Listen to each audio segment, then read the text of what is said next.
자, 그래서 이제 좀 질문의 톤을 바꿔가지고 두 번째 부류로 좀 넘어가 보면 좋을 것 같은데요. 네. 상대방에게 거꾸로 빚이 있는 거죠. 그러면 감당할 수 있는가? 근데 보통 모임에서는 그런 이야기를 했거든요. 이제 그 빚이 어떻게 형성된 빚이냐를 잘 따져봐야 된다. 뭐 이런 이야기들을 했었어요. 그렇긴 하죠. 너무 최악의 상황은 생각을 안 하려고요. 예를 들어서 그게 뭐 사채 빚이다. 네네. 그래서 뭐 빚이 계속 눈덩이처럼 불어난다. 뭐 그런 극단적인 상황만 아니면은. 만약에 그게 그 사람 빚이 아니고 이제 그 사람의 부모님의 빚인 거죠. 그리고 도박으로 형성된 빚이었던 거예요. 그러면 갚아주실 의향이 있으신가요? 아니요. 그러면 도박 빚이어서인 건가요? 아니면 그냥 장인 장모의 빚이라면 뭐 이유 불문하고. 일단 도박 빚이어서 그런 거 같고요. 네. 굉장히 좀 부정적인 상황이잖아요. 네네. 그런 상인성 게임으로 만들어진 거는 제 윤리상에는 맞지 않기 때문에 그거는 아니고, 만약 그냥 일반적인 빚이다. 예를 들어서 뭐 신용대출이든 뭐든 근데 그거는 솔직히 누구나 겪을 수 있는 상황이고, 뭐 제가 꼭 다 갚아드려야겠다는 아니지만 고려는 해볼 것 같아요. 여자친구의 그런 빚이면은 일단은 뭐 괜찮다. 알고도 만날 것 같아요. 만나면서 다시 얘기해보면 되는 거니까 어떻게 갚을지. 혹시 여자친구의 도박 빚이면 네. 그건 어떤 건가요? 그거는 이제 안 되는 쪽에 속하는 거죠. 제가 세운 안 되는 기준. 네.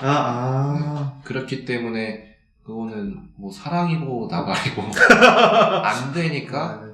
하지만 물어볼 수는 있을 것 같아요. 왜 도박을 하게 됐고, 뭐 내가 인생사가 너무 괴로웠다. 유일한 네. 탈출구가 난 도박이었고 거기서 생긴 빚이다. 최소 참작은 할 수 있지 않을까요? 스스로 좀 자숙하는 마음이 있고 뭐 반성하는 마음이 있으면 고려는 해볼 것 같아요. 그래도 뭐 큰 안 된 요소긴 하지만. 두 번째 질문으로 넘어가려고 하는데요. 네. 그 상대방에게 아이가 있는 상황이에요. 네. 같이 키울 수 있나요? 저는 일단 안 될 것 같아요. 그 안 되는 기준에 있어가지고 네. 저는 좀 어려울 것 같습니다. 일단은 결혼 생활을 하면서 아이를 가질지 말지도 조금 논의를 해봐야 되는 상황인데, 상대방이 아이가 있는 상태라면은 그 단계를 뛰어넘는 거기 때문에 저한테는 아직 준비가 안 된 상황일 것 같아요.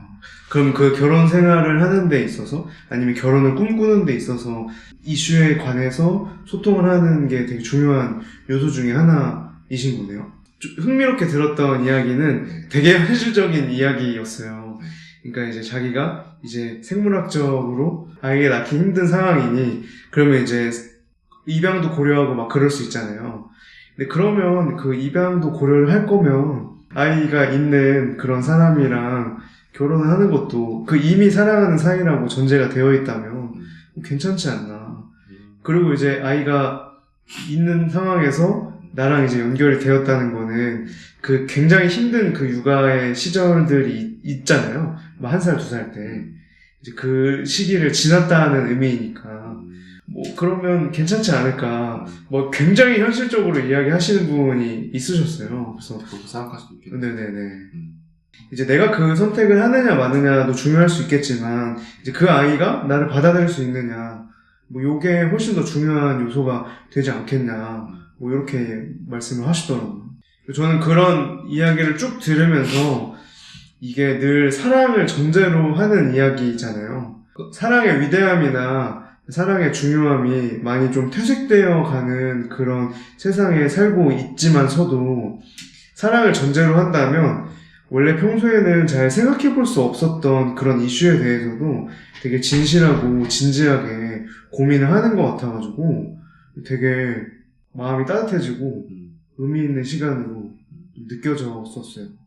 본 영상은 구로 청년 이름의 제작 지원으로 촬영되었습니다. 이 공간의 이름은 청년 이름 커뮤니티 공간인 오류장입니다. 많은 이용 부탁드립니다.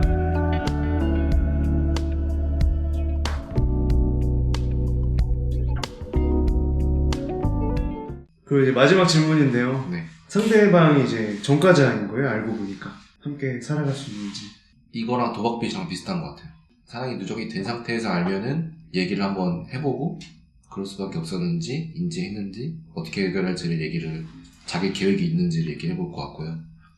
근데 그런 건 있을 수 있잖아요. 그 혹시 이태원 클라스 보셨어요? 박서준이 나오는데 그 친구를 폭행해가지고 감옥에 가는, 결과론적으로 봤을 때는 폭행을 한 게 맞지만 정황에서는 이 사람이 분노를 일으킬 만한 그런 억울한 상황이 막 많이 나오거든요. 이제 이런 거를 그쵸. 참작해줄 수 있느냐. 아, 그렇죠. 어떤 상황에서 이 친구가 범죄를 저질렀는지 내가 그게 봤을 때 나였어도 그랬겠다 라고 생각이 들면은 저한테는 그게 범죄가 아닌 거죠. 그러니까 내막이 어땠느냐는 이렇게 사랑하는 사람으로서 나는 중요할 수 있지만 그거를 안다고 해서 사회적인 시선이 걷어지진 않는 것 같거든요. 근데 그런 것도 아마 좀 감당을 하면서 살아야 될 것 같은데 그 부분도 좀 고려가 돼야 될 것 같거든요. 어렵다. 근데 이제 하여튼 막 범죄를 일으키면 이제 공공기관에 취업이 어렵거나, 원래도 나는 공공기관에 취업할 의사가 없었음에도 불구하고 이제 그런 낙인이 하나하나씩 찍히면 이제 마음이 되게 불편하고 힘들잖아요. 탈출을 찾아볼 것 같아요. 이거를 모르고 욕하는 사람들도 이해하고 좀 같이 싸울 것 같다. 같이 이 투쟁 그러지 않을까라는 상상인데 지금 생각은 그래. 근데 저는 이게 상상에 의한 발언이라고 하더라도 나를 믿어주는 사람, 나를 사랑해주는 사람이 한 사람이라도 이 세상에 존재한다면 정말 큰 용기와 힘을 얻고 살아갈 수 있는 그런 세상이지 않을까. 뭐 이런 게 좀 느껴져가지고 마음이 좀 따뜻하기도 하고, 사회가 뭐 건강하지 않은 모습들이 많이 있지만 그럼에도 불구하고 좀 이렇게 인류애적인 시각을 가지고 살아가는 그런 게 좀 필요하지 않을까. 그런 세상이 온다면 지금보다 좀 더 따뜻한 세상에 더 살 수 있지 않을까, 이런 생각이 좀 드네요. 오늘은 30대 조건이냐 사랑이냐를 주제로 같이 한번 이야기를 나눠봤는데요. 네. 피디님은 어떠셨나요? 그러니까 생각의 전환이 좀 되는 시간이었고요. 전 제 나름대로 기준을 많이 세우고 있다고 생각했는데 아직 그 기준이 좀 명확하지 않구나. 그리고 명확하다 했더라도 이게 정답은 아니었구나 라는 생각이 들면서 내가 생각하는 진짜 사랑과 조건은 무엇일까? 라는 것도 좀 다시 생각해보게 되는, 생각의 전환이 되는 시간이었습니다.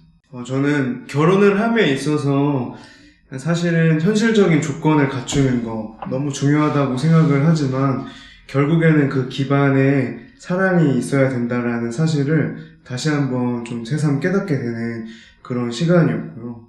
그리고 결국에는 조건들을 하나하나 세세하게 따져야 되는 영역이 분명히 있지만 사랑하는 마음이 전제가 된다면 그것도 어느 정도 넉넉하게 수용하고 품어주고 감수할 수 있는 마음이 자동적으로 올라오는 것 아닌가, 이렇게 생각이 드는 시간이었습니다.